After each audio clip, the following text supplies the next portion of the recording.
සිල්ව සිනමා channel එකට ඔයාලව සාදරයෙන් පිළිගන්නවා. අද ඔයාලට අරගෙන ඉන්නේ ඔන්න 2026 අලුතින් රිලීස් වෙලා තියෙන Perfect Crown කියන කොරියන් TV series එක. ඉතින් ඊයේ වන අප්‍රේල් 10 රිලීස් වෙලා තියෙන මේ TV series එක අපි ඔයාලට අරගෙන ඉන්න හිතුවේ අපි ගොඩක් ආදරය කරන චරිත දෙකක් වන අයියෝ හා ප්යොන්වූසෝ ප්‍රධාන රංගනයෙන් දායක වෙන්න නිසා. අයියෝ ගැන අහන්න දෙයක් නැහැනේ. එයා ගායනයට හා රංගනයට ගොඩක් දක්ෂ කෙනෙක් වෙනවා. ඒ වගේම ප්යොන්වූසෝ ලව්ලි රන ඩ්‍රාමා එකෙන් ගොඩක් ජනප්‍රිය වුණ ඇක්ටර් කෙනෙක්. අපි මේ ඩ්‍රාමා එකත් ඔයාලට ongoing කාලේ අරගෙන ඇවිත් තිබුණා. ඉතින් ඔයාලා මේ ඩ්‍රාමා එකත් ආදරයෙන් වැළඳගනී කියලා අපි හිතනවා. මේ කතාවට පාදක වෙන්නේ රාජකීය රුධිර පෙළපතෙන් එන රජුගේ වැඩිමහල් පුතා වුණත් කිසිම විදියකින් බලයක් නැති අවුරුදු 8ක රජුගේ වැඩ බලන රජු විදියට විතරක් සේවය කරන කඩවසම් මහා කුමාරයෙක්ට කොරියානු ව්‍යාපාරික ලෝකයේ සමූහ ව්‍යාපාරික ධනවත් හේවත් මුරණ්ඩු තරුණියක් ඇයි වෛර කරන මේ කුමාරයාට විවාහ යෝජනාවක් ඉදිරිපත් කිරීමත් සමග ගලාගෙන යන ආදර කතාවක් වෙනවා. ඒ වගේම මේ තරුණියගේ හිතේ කුමාරයා ගැන ඇති තරහවත් එක්ක මොන වගේ දේවල් මේ කතාව තුල සිද්ධ වෙයිද? කොයි විදියට වෛරයේ ආදරයක් බවට පත් වෙයිද බලන්න අපි පළවෙනි එපිසෝඩ් එක බලන්න යමු. සිල්ව සිනමා channel එක subscribe නොකරපු යාළුවෙක් ඉන්නවා නම් අමතක නොකර අපේ channel එක subscribe කරලා notification bell icon එකත් click කරලා තියාගන්න. අපි අලුතින් වීඩියෝ එකක් දාපු ගමන් ඔයාලට ඇවිත් බලන්න පුළුවන්. අද කතාවේ ප්‍රධාන කතා නායිකාව වෙන්නේ සොන් හී ජෝ කියන තරුණිය. මෙයා ඉස්කෝලේ කාලේ ඉඳලා පළවෙනියා වෙන්න උත්සාහ කළේ. ඉතින් වංශාධිපති පවුලක කොල්ලෙක් සමග චැලෙන්ජ් එකක් කරලා ඇය පළවෙනි තැන අරගෙන තියෙනවා. හීජු මොහු ළඟට ඇවිත් ඔයා අපහු පරාදයි කිව්වත් මේ කොල්ල නම් සුළු දේවල් වලට මන්මුලා සහගත විදියට මොඩේයින් විතරයි දඟලන්නේ කියනවා. ඒ වුණත් හීජුන් නම් මේ එක්සෑම් එක කිසිම අපහසුාවක් නැතුව කරලා තියෙන හින්දා අර කොල්ලට පරාජය පිළිගන්න කියලා ආපහු ඇය එක්ක තරඟ කරන්න ඕනේද වගේම ඕ ගෞරවනීය වංශාධිපති කෙනෙක් නේද? ඒත් යුනිෆෝම් එකේ හැටි බලන්න පවා අනිත් අය ඉදිරියේ කියලා එතනින් යනවා. සොන් හී ජෝ ප්‍රින්සිපල් රූම් එකේදී වංශවත් පවුලක කොල්ලෙක් සමග ඇති කරගත්ත ප්‍රශ්නයේ එක ප්‍රින්සිපල් ඇයට එක්තරා පැරණි භාණ්ඩයක් පෙන්නලා ඒක කවුද හැදුවේ කියලා අහලා සෝජොන් රජු විසින් පත් කරපු ජං යොන්ෂිල් කියලා කෙනෙක් නිර්මාණය කළා කියන්නේ. ඕ ගණිකාවකගේ පුතේ. ඒත් දීප්තිමත් මනසක් තිබුණ කෙනෙක් කියලා ඇයට ඒ නිර්මාණය ලබා දෙනවා. හීජු කරන්නේ ඒක එළියට අරගෙන ඇවිත් මග දාලා යන එක. ඔන්න වසර කිහිපයකට පස්සේ හීජු පවුලට උරුමකම් කියන කැස්ටල් බියුටි කියන කම්පැනි එකේ CEO විදියට වැඩ කරනවා පෙන්නනවා. ඇය තමන්ගේ යටත් නිලධාරීන්ට කියමින් ඉන්නවා අපි දිනනවා කිව්වට පරාද වුණා නේද කියලා. ඒත් පිරිස නම් කියන්නේ ඉන්ඩස්ට්‍රියේ පළමු තැන යාලට තියෙන්නේ මානව සමීක්ෂණයක් කරපු වෙලාවෙදී. ඒ මොනවා කිව්වත් හීජු නම් කියන්නේ අපි විකුණුම් මතින් පරාදයි කියලා. ඒ නිසා ඇයට අවශ්‍ය වෙන්නේ නැවත ඔවුන්ගේ නම ඉහළට ගෙන යන්න නම් පාරිභෝගිකයන්ගේ අවධානය දිනා ගන්න. ඒ නිසා මාත්‍ය ඊට යොදා ගන්න ඇය උත්සාහ කරන්නේ. ඉතින් හීජු කියන්නේ ලස්සන පෙනුමක් ඇති තරුණියක් වුණත් තදගතිය ඇති මුරණ්ඩු තරුණියක් වගේ පේන්නේ. මේ නිසා මෙයාගේ වැඩවලට යටත් නිලධාරීන්ද බය වෙනවා. ඇය තමන්ගේ මුදල් පාවිච්චි කරලා දිනන්න අවශ්‍ය දේවල් කරනවා කියද්දිම කට්ටිය සත්‍යයක් නැහැ. ඒ එක්කම එලාම් එක වැදිලා හීජුගේ සෙක්‍රටරි ඇවිත් නගරයේ මාර්ගවල යන්නේක අපහසුයි. ඒ නිසා පරක්කු වෙන්න එපා කියලා ඇයට කියනවා. හීජු මහායියෙන් කෑ ගහලා මට තේරෙනවා කියද්දි සෙක්‍රටරි ඇරෙන්න ඇයගේ කටට අනිත් නිලධාරීන් බය වෙනවා. හීජු නම් තරහෙන් කියවන්නේ අද වගේ දවසක මහරජු ඉපදුනේ මොකද කියලා. ඊට පස්සේ ඇයගේ තරහව පාලනය කරගෙන කට්ටිය එක්ක hina වෙලා මහන්සි වෙලා වැඩ කරන්න කියනවා. ඒ අනුව කට්ටියට ලිපියක් ලියන්න කියන්නේ කැස්ටල් ගෲප් එකේ අනුප්‍රාප්තිකයට ආරාධනාවක් රාජකීය උපන්දින භෝජන සංග්‍රහයට ලැබිලා තියෙනවා. ඒක හොඳ සිරස්තලයක් වෙයි කියලා හිතන්නේ. ඔන්න මග යන අතරේදී සෙක්‍රටරි වන හේජොන් අහන්නේ අනුප්‍රාප්තිකයා කියලා බොරු කිව්වේයි කියලා. ඒකටත් හේජෝ උත්තරයක් දීලා සෙක්‍රටරිගේ කට වහලා දානවා. ඔය අතරේදී පෙන්නනවා ගියොම්බුක්කුන් රාජකීය මාලිකාවේ කුමාරයා වන ඊයන්ව. ඔහු තමයි අද කතාවේ ප්‍රධාන කතානායකයා වෙන්නේ. මෙයා දඩේමට ගිහින් ඇවිත් හොඳට නාගෙන නිදාගන්න යන්න ඕනි කියලා ළඟම සේවකයා වන චෝයියොන්ට කියද්දී ඔහු මතක් කරන්නේ අද රජුගේ උපන්දින උත්සවයේ තියෙනවා කියලා. ඔන්න ඒතරේ රාජකීය උපන්දින උත්සවයට රජපෞලේ සම්භාවනීය අමුත්තන් ඉන්න ගන්නවා. ඒ වගේම මාධ්‍යකරුවන් හරියට මේ දේවල් කැමරා කාචයට සටහන් කර ගන්නවා ලොකු නිවුස් එකක් නිසා. ඒ අතර රතු පාට කායකකින් හීජුන් ඇවිත් මාධ්‍යකරුවන් ඉදිරියේම වාහනින් බැහැලා කැමරාවට අතමනමින් ෆොටෝස් ගන්න හිට දෙනවා. ඉතින් මාධ්‍යකරුවන් දැයි රතු පාටින් නැදගෙන රාජකීය උත්සවයට සහභාගී වෙනවා දකිද්දී ඇයගේ සුන්දරත්වය ගැන පුදුම වෙලා කතා කරන්න ගන්නේ. හීචුද කරන්නේ මාධ්‍යකරුවන්ට පේන්න ඔවුන් දිහාවට එකපාරටම හැරෙමින් හොඳ ෆොටෝ ටිකක් ලබා ගන්න ඊට දෙන එක. මේ නිසා රාජකීය උපන්දින උත්සවයට ඇයගේ පැමිණීම ඔවුන්ගේ අවධානයට වැඩියෙන් ලක් වෙලා මාධ්‍ය ආයතනවලට මේ පුවත ජනතාව අතරට ප්‍රචාරය කරන්න ගන්නවා ඇයගේ ලස්සන ෆොටෝස් එක්ක. ඉතින් හැමතැනම වෛරල් වෙන්න ගන්නේ ඇය රතු පාටින් සැරසිලා අවධානය හොරකම් කළා කියලා. ඇයගේ ෆොටෝස් දකින ජනතාවත් ඇයගේ ලස්සන දැකලා පුදුම වෙනවා. ඔන්න ඊළඟට පෙන්නන්නේ ඔන්න හීචු උත්සවයට ගිහින් තනියම ඉන්නකොට ඇයට තරුණියන් වගේක් කියනවා එන්නේ හීචු කැස්ටල් ගෲප් එකේ දෙවන දරුවා අවුරුදු 10ක් යනකම් ඇය වගේ කෙනෙක් පවුලේ ඉන්නවා කියලා දැනන් ඉඳලා නැහැ. අනියම් බිරිඳ අවුරුදු 10කින් පස්සේ සභාපති සොන් වෙත ඇයව යවලා තියෙන්නේ. මේ නිසා ඇය සාමාන්‍ය කෙනෙක් වගේම ගෞරවය හා අභිමානය ගැන හැඟීමක් නැති කෙනෙක් කියලා අපහාස කරන්න ගන්නවා. හීචුට මේවා ඇහුණත් සද්ද නැතුව ඉන්නේ රාජකීය උත්සවයේ ඉන්න නිසා. ඉතින් ඇය බීපු වීදුරුව කඩලා hina වෙමින් මේ කාන්තාවන් දිහා බලන් ඉන්නකොට ඔවුන් බය වෙලා යනවා. ඔන්න මේ උත්සවයට ඇයගේ සහෝදරයා වන සොන් තේජෝ ඇවිත් ඉඳලා මේ CEO සොන්නේට මෑතකදී ඔයාගේ විකුණුම් පහළ වැටුණා කියලා ආරංචි වුණා කියමින් hina වෙනවා. හීචු කියන්නේ ඔයා වගේ අපිට හොඳ තැන්වීම් ප්‍රචාරයක් නැහැ. වට්ටම්වත් නැහැ. ඒත් ඔයාගේ විකුණුම් පවා ටිකක් පහත වැටුණා නේද? ඒත් අඩුම තරමේ මගේ බ්‍රෑන්ඩ් එක මානව සමීක්ෂණයේ ඉහළ ඉන්නවා ඔයාට වඩා කියලා. සහෝදරයා කියන්නේ ඔයා උමුදු වෙලා ඉන්නේ ලක්ෂරි අලෙවිකරණයන් එක්ක. ඒ දේවල් කරන්නේ අයගේ පහත් සම්භවයේ වහන්න කියලාත් ඔහු දන්නවා කියන්නේ. ඉතින් Tamanට ගැළපෙන ප්‍රතිලාභ ලබා ගන්න කියලා සහෝදරයා කියද්දී හීචු තරහෙන් බලාගෙන ඉඳලා ඔහුගේ ටයිපටිය බෙල්ලට හිර කරනවා. උත්සවයට පැමිණි හැමදෙනාම ශාලාව ඇතුළට පිට වෙනවා රාජකීය උපන්දින උත්සවය පටන් ගන්න නිසා. ඉතින් පෙන්නන්නේ රජතුමා තවමත් පුංචි වයසේ පසුවෙන දරුවෙක් කියලා. ඔහුට හරියට හිස් වැසුමවත් පැලඳගෙන ඉන්න බැරි වෙනවා. ඒ නිසා සේවකයෙක් ඇවිත් ඉක්මනටම හිස් වැසුම පළඳවන්න ගන්නවා. ඉතින් උත්සවයට කෙනෙක් අඩු නිසා රාජකීය පවුලේ අය බලාගෙන ඉද්දී හීචු දන්නවයේ ඊයන් කුමාරයා තාම ඇවිත් නැහැ කියලා. එතකොටම පෙන්නනවා කුමාරයා සැරසිලා උත්සව ශාලාවට ඇතුල් වෙනවා. මහරජුගේ අම්මා නම් ඊයන්ගේ ප්‍රමාදය ගැන වැඩි සතුටක් නැහැ වගේ පේන්නේ. කොහොම හරි කුමරු ඇවිත් රජුට සුබ පැතුම් එකතු කරද්දී මව් රජන ඊයන් කුමරු ඇඳන් ඉන්න ඇඳුම මොකක්ද අහනවා. ඊයන් කුමරු කියන්නේ මහරජු ඒක කාලයකට කලින් දුන්නේ ඒක ඔයාගේ කැමැත්ත නෙමෙයිද කියලා මව් රජනගෙන් අහනවා. රජන කියන්නේ දඩයම් කරන වෙලාව නෙමෙයි කියලා තරහින් ඔහු දිහා බලනවා වගේම ඊයන් කුමරු ආසනයට එනවා වෙන වෙලාවක ඇයට දේශනා ලබා දෙන්න කියලා. ඔය අතර පෙන්නනවා හීචු රාජකීය කුමරු දිහා අවධානයෙන් බලාගෙන ඉන්නවා. කොහොම හරි රාජකීය කුමරු පවුලේ හා මහජනතාව වෙනුවෙන් ප්‍රාර්ථනාවන්ද ලියන්න ගන්නවා. ඊළඟට පෙන්නන්නේ මේ ප්‍රාර්ථනාව පුළුස්සලා දාන්න කුමරුට බාර දීලා නිසා ඒ චාරිත්‍රය ඔහු කරද්දී හීයුට අවධානයෙන් බලාගෙන ඉන්නවා. ඊට පස්සේ පෙන්නනවා සොන් හීචුට අගමැති මින්ජොන් කියලා කෙනෙක්ව මුණ ගැහෙනවා. ඔහු රෝස පාට දොරමගී එකක් ඇඳන් එවිත් තියෙනවා දැකලා ඒ ගැන කියද්දී ඔහු කියන්නේ කැබිනට් එකෙන් මගේ ඔළුවකයි සිවිල් ඇඳුමින් ආවනම් කියලා. මෙයත් ඇයගේ වෛරල් වෙන ෆොටෝස් දැකලා නිසා ඒක හොඳින් යනවා කියන්නේ. ඔහු අහන්නේ ඊටමතාද ඒ විදිහට යන්නේ කියලා. ඇය උත්තර දෙන්නේ ඔහු කැමති නැද්ද කියලා. ඒත් රතු පාට මාලිකාව තුල තහනම් කියලා ඔහු හිතුවත් හීචු නම් ওই දේවල් ගණන් ගන්න යන්නේ නැහැ. ඇයි කියන්නේ සොන් තේජෝ කියන නම කවුරුත් දන්නේ නැහැ. හැබැයි සොන් හීචෝ කියන නම හැමෝම දන්නවා. ඒ කැස්ටල් බියුටි එකේ CEO විදියට වගේම අවජාතක දරුවෙක් විදියට.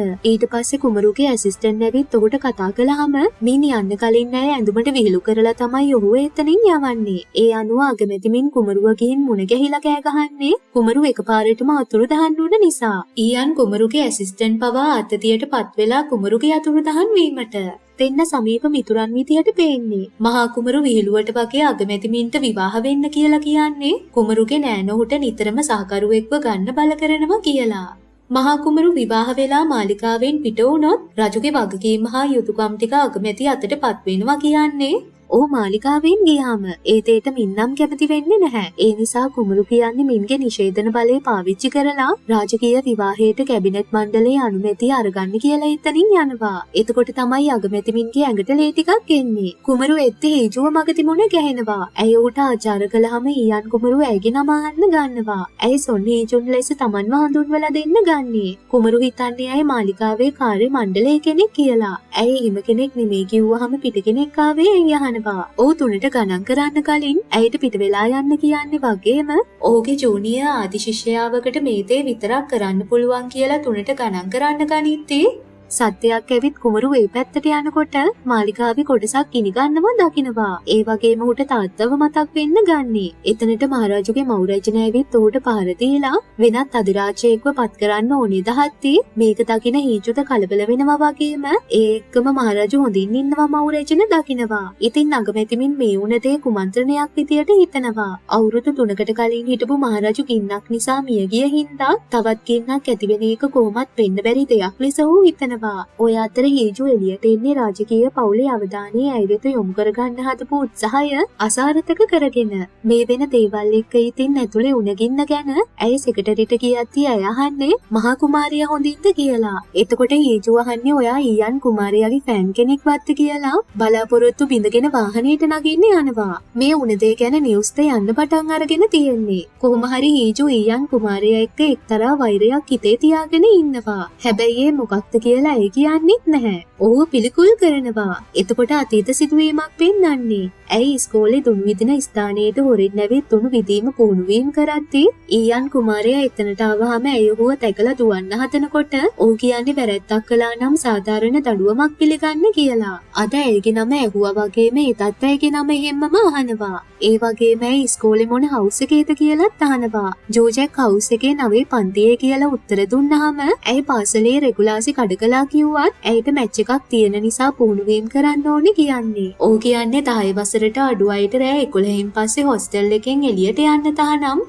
ඉතින් මේ විදියට පුහුණු වෙන්න ඕනේ නම් විදුහල්පතිගේ අවසරය ගන්න වෙනවා කියලා. ඇයි උටත් මේ වෙලාවේ ඉන්න එකට කෑ ගහද්දී ඌ අනුමැතිය ලැබුණ ලිපිය පෙන්නනවා. ඉතින් ඌට පහසුවෙන් අනුමැතිය ලැබුණ ලිපිය හම්බ වුණ එකට ඇයි කෑ ගහන්න ගන්නේ. ඒ වගේම ඇයිට ඌගේ තැනට ළඟා වෙන්න බැරි නිසා දේශනා දෙන්න එපා කියලා කෑ ගහනවා. ඉතින් ඇයි ඌ සතුරෙක් විදියට හිතන්නේ වගේම මේ විදියට අපිරිසිදු සෙල්ලම් කරලා දිනන එක පිරිසුදු සෙල්ලම් කරලා දිනනවට වඩා අපිරිසිදු සෙල්ලම් කරලා පරාද වෙන එක වඩා හොඳයි කියනවා. එදා ඇය යන්න කලින් ඔහු ළඟට ගිහින් ආචාර කරලා තරහින් පිට වෙලා ගිහින් තියෙනවා. ඉතින් ওই තරහව ඇයිගේ හිතේ මෙච්චර දවසක් ඉඳලා තියෙන්නේ. ඊළඟට පෙන්නනවා පහුවදා මව්රජන මහා කුමරුවන ඊයන් ළඟට ඇවිත් ඊයේ උණ දෙයට සමාවෙල්ලන්න ගන්නවා ඇය හරි සිහියකින් හිටියේ නැහැ කියලා. ඉතින් උණ දේවල් ගැන අගමැතිමින්ට මහා කුමරු කියන්නම් කියනවා ඇය ඇවිත් සමාව ගත්ත කියලා. ඒ කතාව කිව්ව ගමන් මව්බිසව කියන්නේ හැමෝම මහා කුමරුගේ කම්මුලේ වෙන සීරීම ගැන සැලකිලිමත් වෙනවා විතරයි. මොකද ඔහු වැඩ බලන කුමරු නැත්තම් උප රජු විදියට ඉන්න නිසා ඔහුගේ වරද ලෙස හඳුන්වනවා. රජුට අවුරුදු 8ක් නිසා ඊයන් කුමරුට පාලන කටයුතු කරන එක වළක්වන්න බැරි දෙයක් වෙනවා. ඒක ඔහුගේ යුතුයකම ලෙස ඇයට පැහැදිලි කරන්නේ. ඒත් මව්රජන ඉරිසියා කරන්නේ හැම රාජතාන්ත්‍රික සංචාරයකදීම හැම කෙනාම කුමරු වෙත එන එකට. ඉතින් ඇයි හිතන්නේ දේශපාලනික වශයෙන් නොවුන්ව ඔහුගේ පැත්තට නතු කරගෙන ඔටුන්න ලබා ගන්න හදනවා කියලා. මේ හැමදේම සද්ද නැතුව අහන් ඉන්න කුමරුට අතීතේ මතක් වෙනවා. ඔහු පුංචි කාලේ ඉඳලම දැනගෙන ඉඳලා තියෙනවා තාත්තා ඌව ඔටුන්න හිමි කුමරු කරවන්නේ නැහැ. මහා කුමරු තනතුරේ තියලා තියෙන්නේ කියලා. ඉතින් මව්රජන ඊයන් කුමරුව රජුගේ කටයුතු වලින් ඈත් කරවන්න ඕනේ නිසා විවාහයක් කරන්න කියන්නේ වගේම ඇයි කැමති කාන්තාව ඌට විවාහ කරගන්න කියන්නේ ඒකෙන් ඔවුන්ට ඔහු පක්ෂපාතී බව පෙන්වන්න පුළුවන් නිසා. ඔය අතරේදී හීජෝට තාත්තා අයියා ඌගේ බිරිඳ විවාහ වෙන්න කියනවා. ඒ නිසා ඇය ඔවුන් කියන විදියට කරන්නේ නැහැ කියලා එතනින් යනවා. ඔය අතර ඊයන් කුමරු විවාහයකට එකඟ වෙලා නිසා ඔහුගේ ඇසිස්ටන්ට් කුමරු ගැන කලකිරෙනවා මව්බිසවගේ කීමට කීකරු වුණ එකට. මොකද මව්බිසව කියන තරුණියව විවාහ කරගන්න සිද්ධ වෙන එකම සම්පූර්ණ අසාධාරණ දෙයක් විදියට ඇසිස්ටන්ට් හඳුන්වන්නේ. ඔන්න සොන් හීජෝට විවාහ වෙන්න කියලා ගෙදරින් බලපෑම් කරන ප්‍රශ්නයත් එක්ක මීටින් එකේදී පවා හොඳටම අවුලෙන් ඉන්නවා කියලා තේරුණ සෙක්‍රටරි නෙළුම් මුල්තේ වගේක් බොන්න දෙනවා තරහව පාලනය කරගන්න පුළුවන් කියලා. ඇයි හීජුට උපදෙස් දෙන්නේ පෞද්ගලික ප්‍රශ්න රැකියාවට අරගෙන ඉන්න එපා. ඔයා පොඩි කෙනෙක් වගේ කියලා. ඒක ඇහුණ ගමන් මේ මම පොඩි මිස් තු මම සොන් හීජෝ කියලා මතක් කරනවා. ඉතින් ඇයිගේ තරහව පාලනය කරගන්න අර තේක දුන්නාම තිත්තයි කියමින් බොන්න ගන්නේ. ඊළඟට පෙන්නනවා ඉන්පියොන් කියලා කෙනෙක් මහා කුමරු එළියට යන්න හදනකොටම මුණ ගැහිලා කතා කරනවා. කුමරු රජුගේ උපන්දින සාදය ලෑස්ති කරන්න මහන්සි වුණ හින්දා විවේකීව ගත කරන්න පෞද්ගලික නිවසට යන්න හදන්නේ. එතකොට මේ ඉන්පියොන් කියන්නේ කුමරු ගියාම කවුද මාලිකාව බලාගන්නේ? ඔයාට අවාසනාවක්වත් වුණා තහත්ති කුමරු කියන්නේ මගේ නැතිවීම ඔයා පිළිගනී කියලා hina වෙලා මව් රැජිනට උපරිම සහාය වෙනවා කියලා පිට වෙනවා. මේ ඉන්පියොන් මව් රැජිනව මුණ ගැහුණාම ඇය ඌට කියන්නේ මහා කුමරු උත්සවයට පරක්කු වෙලා චොල්ලික් ඇඳුමක් ඇදගෙන ඇවිත් ගින්නක් පවා ඇති කළා කියලා. ඉතින් ඉන්පියොන් කියන්නේ මිනිස්සු මහා කුමරුට ආදරෙයි. ඔහුගේ දෙමව්පියන් හා සහෝදරයා මිය ගියත් දිගටම සේවය කරන නිසා.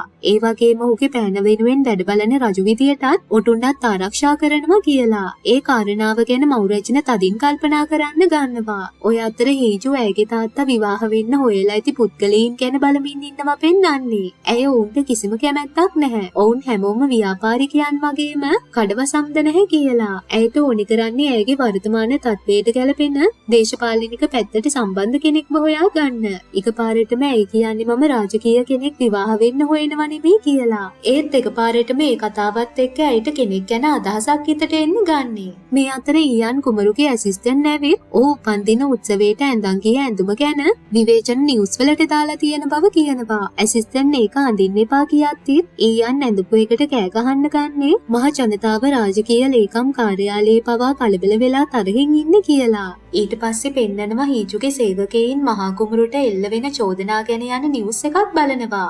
ඒකේ තියෙන්නේ ඌ සාම්ප්‍රදායික නොවන ඇඳුමක් ඇඳන් ආවෙකට විරුද්ධ වෙලා කොරියානු සම්ප්‍රදාය ආරක්ෂා කරන්න කියලා පිරිසක් උද්ඝෝෂණය කරනවා. හැබැයි දේශපාලනික වශයෙන් ඔහුට ප්‍රශංසා ලැබිලා තියෙනවා. මොකද දේශපාලකයන් නිතරම වගේ මහා කුමරුගේ පැත්තේ ඉන්න නිසා. ඔය අතර හීජු කුමරුට එල්ල වෙන විවේචන ගැන බලමින් ඉද්දී සෙක්‍රටරි ඇයගෙන් මේ ගැන අදහස් අහනකොට හීජුට නම් හිතෙන්නේ ඔහු හරිම ලස්සනයි කියලා හිනාවක් ඇති වෙනවා. ඉතින් මේ අතර කුමරුගේ ඇසිස්ටන්ට් නම් කුමරුට එල්ල වෙන චෝදනා ගැන හොඳටම අවුලෙන් හිටියත් කුමරු නම් නිහඬ පිළිවෙතක් අනුගමනය කරන්නේ. ඒ අතර හීජු ඊයන් කුමරුව විවාහ කරගන්න අදහසක් ඇති හින්දා සෙක්‍රටරි අහන්නේ ඒ වගේ දෙයක් ගැන කොහොමද හිතන්නේ? ඔයා බීලවත් ඉන්නේ කියලා. හීජු කියන්නේ පොඩ්ඩක් හිතන්න මං වගේ ලස්සන මං වගේ බුද්ධිමත් මං තරම් ධනවත් කෙනෙක් මේ ලෝකේ කොහෙන් හොයාගන්නද කියලා. ඉතින් හීජු රාජකීය කැමැත්ත ඒ දෙයට ඉල්ලුවා කිව්ව ගමන් සෙක්‍රටරි බය වෙනවා. ඒ අතර රජුගේ ඇසිස්ටන්ට් මේ දේ ප්‍රශ්න අස්තේ මතක් වෙනවා. ඉතින් මේ සොන් හීජු මහා කුමරුව හම්බ වෙන්න ඉල්ලීමක් ඉදිරිපත් කළා කියන්නේ. ඒත් අන්තිමටම ඇගේ ඉල්ලීම ඔහු ප්‍රතික්ෂේප කරලා ඉවලා තියෙනවා දකින්නේ. ඉතින් හීජු ඉල්ලීමට හේතුවක් ලියලා නැහැ. අනික කුමරු වැඩ බලන රජු හින්දා කාර්යබහුල බව සෙක්‍රටරි හේජොන් පැහැදිලි කරන්නේ. හේජු අහන්නේ මං කෙලින්ම අහන්න ඕනේද මාව ඔයා බඳින්න කැමතිද කියලා. ඒක නම් මෙහෙම කියන්න එපා කියලා සෙක්‍රටරි කියන්නේ. හේජුට එකපාරටම අදහසක් ඇවිත් සතුටක් දැනෙන්න ගන්නවා. ඒ අනුව ඊයන් කුමරුගේ ඇසිස්ටන්ට් කුමරු නිදහසේ ඉන්න වෙලාවක කියනවා මිස් ඔන්නාපහු ඉල්ලීමක් කරලා තියෙනවා. කලින් ඉල්ලීමට ටයිම් ටේබල් එකේ වෙලාවක් නැති නිසා ප්‍රතික්ෂේප කළා. ඒත් තවත් ඉල්ලීමක් කරලා තියෙනවා වෙන නමකින් කියලා. ඒ නම මොකක්ද අහනකොට සොන් හේජු කැස්ටල් බියුටි වෙතින් කියලා කලින් තිබුණේ. මේ පාර කැස්ටල් ගෲප් එකේ සොන් හ්යොන්ගුක්ගේ දෙවෙනි දුව විදියට එවුවා කියලා. ඒකත් කුමාරයා ප්‍රතික්ෂේප කරන්න කිව්වහම ඇයිගේ ඉල්ලීම නැවතත් ප්‍රතික්ෂේප කරලා තියෙනවා දැකලා හීජුට තරහ යනවා. මේ නිසා කුමාරයාට බනිමින් හේතුව දැම්මේ නැති නිසාද කියලා හිතලා ආපහු මේල් එකක් ටයිප් කරන්න ගන්නවා.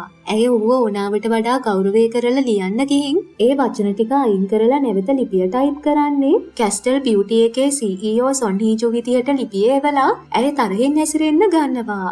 ඔන්න මේ පාරත් ඔහු ඇයව ප්‍රතික්ෂේප කරනවා. ඇය ඒ වුණත් නැවත නැවත ඔහුට ඉල්ලීම් කළත් ඒ හැම පාරම ඔහු ප්‍රතික්ෂේප කරලා දාන නිසා තරහින් කෑ ගහන්න ගන්නේ. කොහොම හරි ඇයට එකපාරටම මතක් වෙනවා ඔහු ඇයට ජූනියර් ආදිශිෂ්‍යයාව කියලා කතා කළා. ඔන්න ඒ අනුව ඒ නමින් ඉල්ලීම යවුවාම ඇසිස්ටන්ට් කුමාරයාට මේ ගැන hina වෙමින් කියන්නේ දැන් මේ මොකක්ද වෙන්නේ? ඔයාලා ආදිශිෂ්‍යයෝද අහනවා. ඉතින් ඇසිස්ටන්ට්වත් පුදුම කරමින් ඔහු ඉල්ලීමට එකඟ වෙනවා කියන්නේ ජූනියර් ආදිශිෂ්‍යයෙක් කිව්වහම එපා කියන්නේ කොහොමද කියලා. ඔන්න හීජෝ ඉල්ලීම පිළි අරගෙන තියෙනවා දැක්කහම ගොඩක් සතුටු වෙනවා වැඩේ හරි ගියා එකට.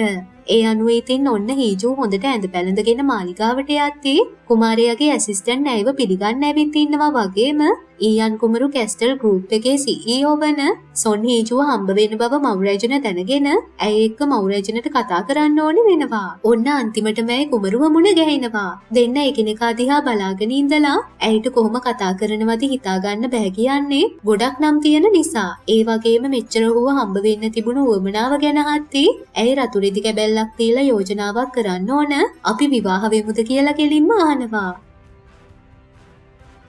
අද කොටස මෙතනින් අවසන් වෙනවා. ඔයාලා මේ ඩ්‍රාමා එකට කැමති වුණාද කියලා ඔයාලගේ අදහස් එකතු කරගෙන යන්න.